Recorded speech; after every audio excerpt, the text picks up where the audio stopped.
Si viniera un extraterrestre o un recién nacido, pero en el cual tú pudieras hablarle y te pudiera escuchar en este hipotético caso, y te preguntara cómo es el mundo, ¿le dirías que el mundo es bueno o es malo? ¿Qué pregunta? Pues no lo sé, no sé. Es bueno, pero también hay mucha maldad. Y hay mucha maldad sin ganancias secundarias. O sea, yo es que soy muy desconfiada.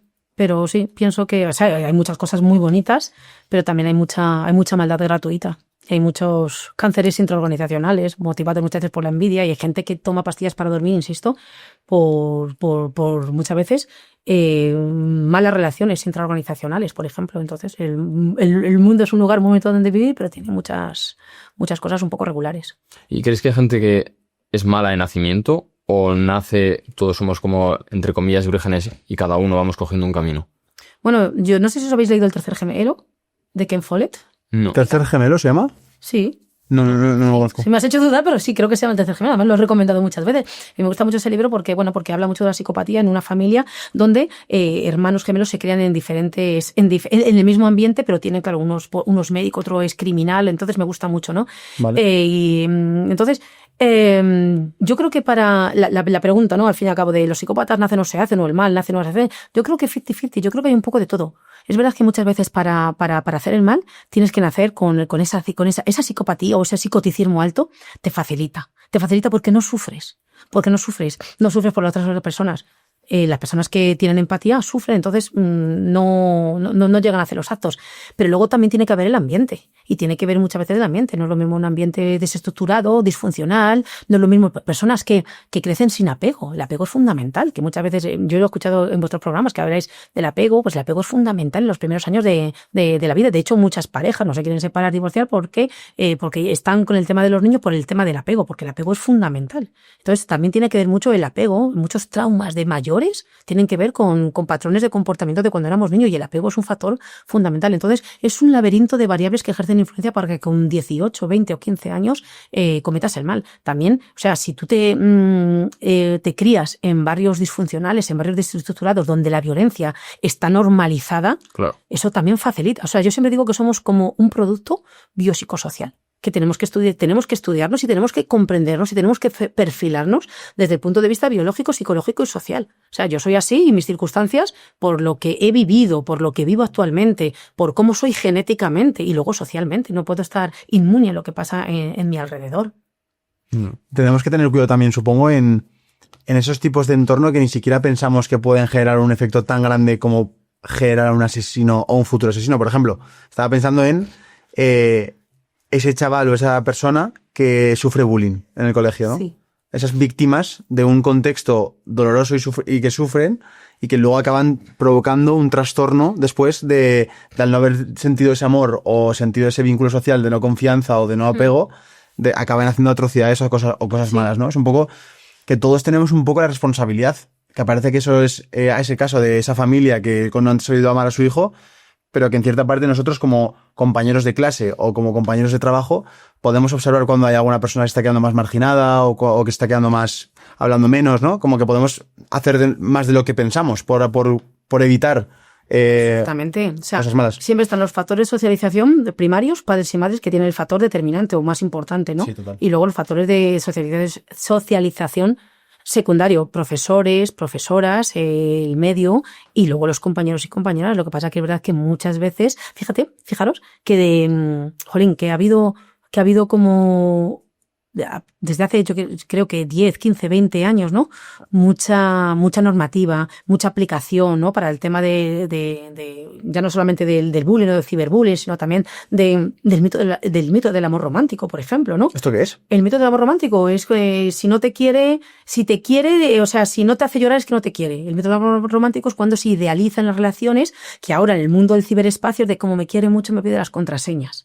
Entonces, a raíz de la ley de violencia de género, de la ley de igualdad, como que se ha trabajado mucho en temas de igualdad, adaptadas a cada ciclo evolutivo, pues para evitar estereotipos en los colegios, también en la publicidad, ¿no? Que ya no aparezca el hombre que fuma y la mujer es la que limpia. Y sin embargo, yo creo que, y esto es una opinión mía personal, que creo que hemos involucionado un poquito porque nos encontramos con lo que acabo de comentar, de decir, ostras, tanto luchando contra el mito del amor romántico en el mundo tradicional offline, y nos encontramos con decenas y decenas, por no decir cientos y cientos, de niños y niñas y adolescentes que, como me quieren mucho, compartimos contraseñas. Y si te lo ocurres, te doy mis contraseñas. Y luego quedamos a las 7 y tú aceptas mis contactos de Insta y yo acepto los tuyos. Y eso, que me quiere mucho. Y eso es el mito del amor romántico.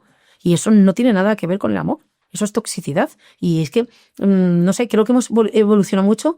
Y si os fijáis en las cifras del suicidio en población infanto-juvenil, de niños y niñas y adolescentes, se han triplicado. Se han triplicado. Se han triplicado, o sea, han crecido desproporcionalmente. Y yo tengo mi propia hipótesis personal y creo que la tecnología es verdad que tiene decenas y decenas de pros y de ventajas, pero también tiene infinidad de riesgos y peligros. Y muchas veces los agentes de socialización, primarios y secundarios, no ayudan, sino todo lo contrario. Entonces, bueno, pues ahí yo creo que todos tenemos mucha responsabilidad. Y a pesar de todo lo que hacemos para formar, de informar, de formar, de sensibilizar, de concienciar, la realidad es que las cifras del suicidio han crecido significativamente. ¿Recuerdas alguna anécdota que tuviera bastante que ver protagonista las redes sociales? Este grooming, incluso, ciberseguridad en cierta parte, que fuera clave para esa violencia o para esa, no sé, vale, ese sí. Crimen. Mira, yo tengo otro libro publicado que se llama Violencia y Ciberviolencia de Género, que lo escribí hace mucho tiempo también, que no recomiendo porque todo el mundo ciber evoluciona de una manera vertiginosa, ¿no?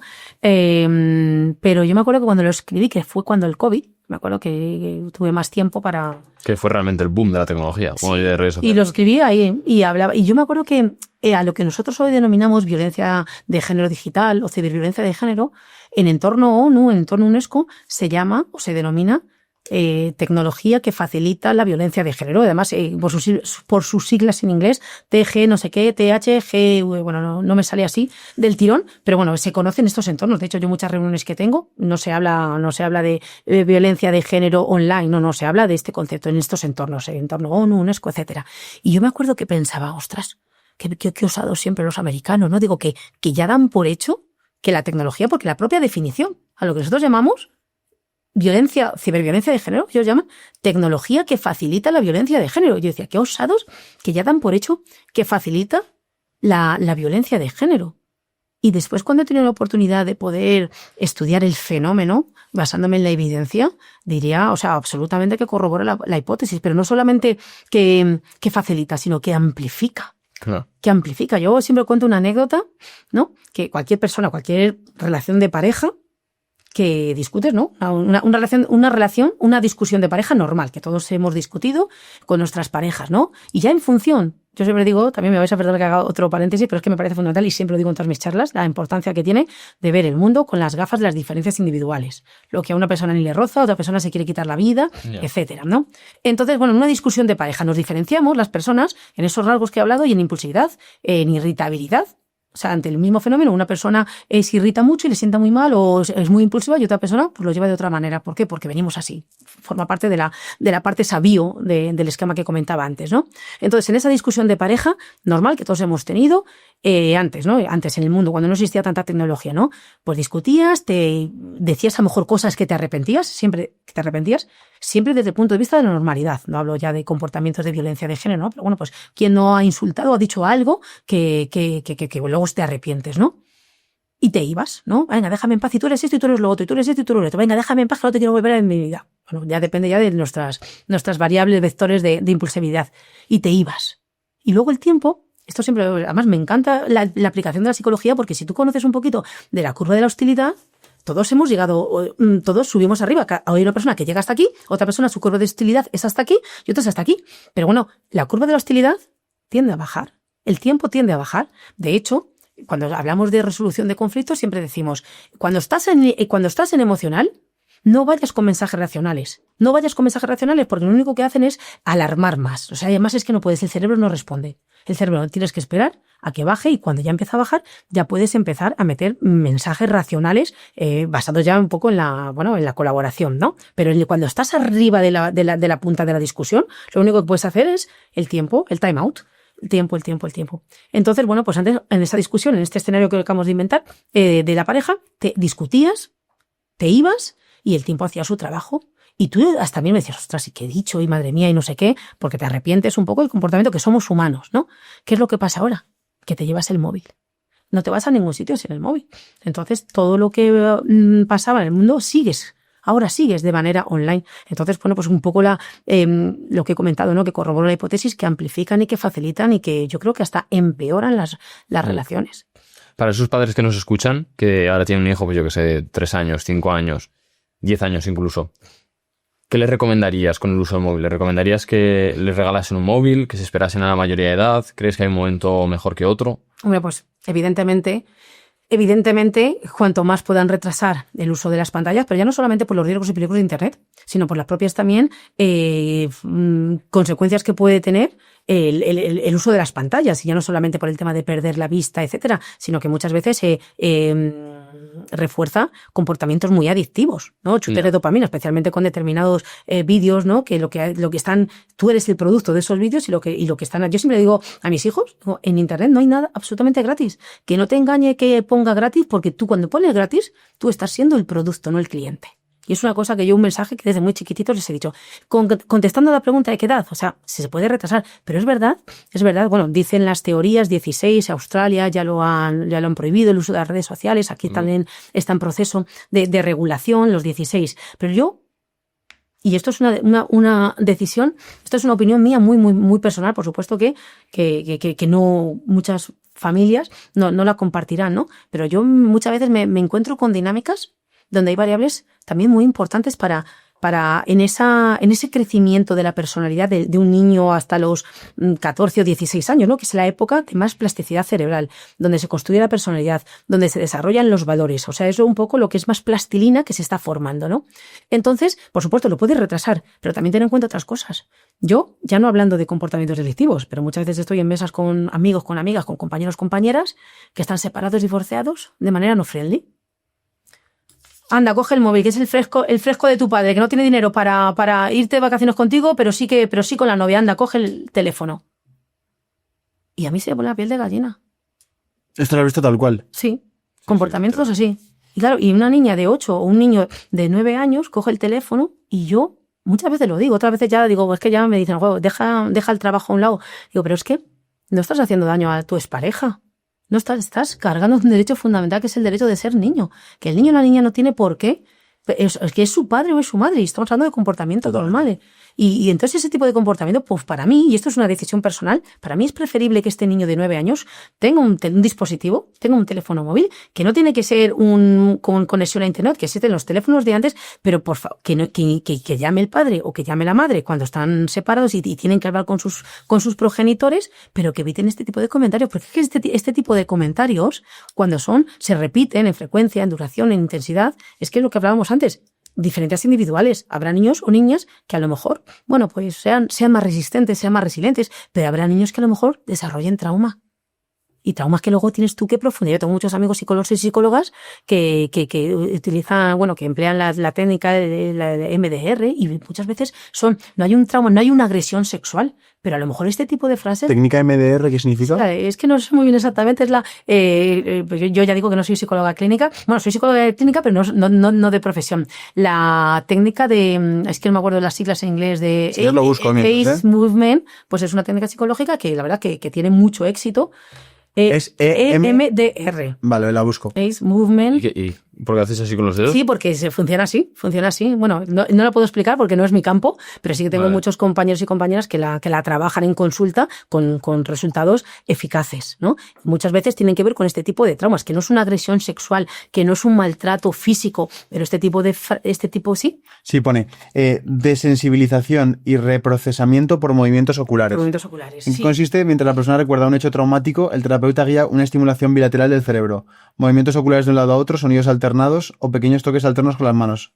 Esto ayuda al cerebro a reprocesar el recuerdo. Exactamente. Sí, son terapias breves basadas en esta técnica que son muy eficaces, pero que no necesariamente, como he comentado antes, tenemos que hablar de una agresión sexual, sino que dependiendo de la vulnerabilidad de ese niño, de esa niña, mensajes de este tipo, mensajes con lo que acabo de comentar, que tampoco son muy violentos, pero te puedes estar cargando la autoestima de esa niña. Entonces, respondiendo a la pregunta, hay variables que ejercen influencia a la hora de darle. También es verdad, otro tema, niño o niña, que no, a partir ya de una edad, 10, 12 años, y esto también es una opinión muy personal, ya no es como cuando yo era pequeña, que los parques estaban llenos de niños y de niñas. Hoy en día el juego es online, es todo online. Los patrones de comportamiento, los patrones de relación han cambiado al mundo online. Muchas veces niños que no juegan en línea pues ya pierden esa connotación en equipo que tienen, ¿no? De cuando llega, pues ayer en Roblox o ayer en el no sé qué juego, pues hay una teoría que dice, la del niño que no está en el online, que es un niño aislado offline. Entonces, pues eso es mirarlo también un poco con lupa. Yo siempre digo, y esto creo que es compartido, que si tú decides, a la edad que sea, en función de todo lo que estamos hablando, de administrar un dispositivo electrónico a tu niño o a tu niña, de 10, 12 años, pero con controles parentales, cuantitativos y cualitativos, y sobre todo con mucha psicoeducación. Porque hoy en día, si los niños y las niñas lo pillan todo mucho más rápido que nosotros, son súper intuitivos. Pero claro, o sea, yo también pongo el ejemplo de, es como llevar un coche, es como navegar por internet, para ellos que han nacido ya con una tablet debajo del brazo, es como llevar un coche automático. Si vais un coche automático, es súper fácil. Sí, o sea, no es lo de antes de que se te cala.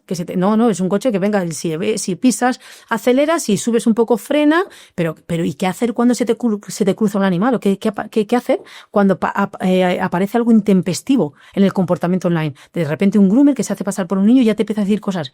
Si no tienes aquí, la herramienta principal es la comunicación con los niños. Los padres son el factor de protección fundamental para que los niños y niñas puedan salir de situaciones de este tipo. Sobre todo al principio. Yo siempre recomiendo en todas mis charlas, padres y madres que familiaricen con los niños. Están jugando, vale, ¿y quién es este? Mayovan 27 y Ruth 28. ¿Y quién es? ¿Es un niño de la escuela? ¿Quién es? Los motes, ¿no? Los nick que existen. Y que tu niño o tu niña vea que te interesas, hacer equipo con tu niño y con tu niña y sobre todo mucha advertencia y mucha psicoeducación. De si te pregunta alguien como antes hacíamos en el mundo tradicional, de vas al parque, no cojas un caramelo de un desconocido o no hables con un desconocido. Entonces, pues por ahí van un poco los pasos.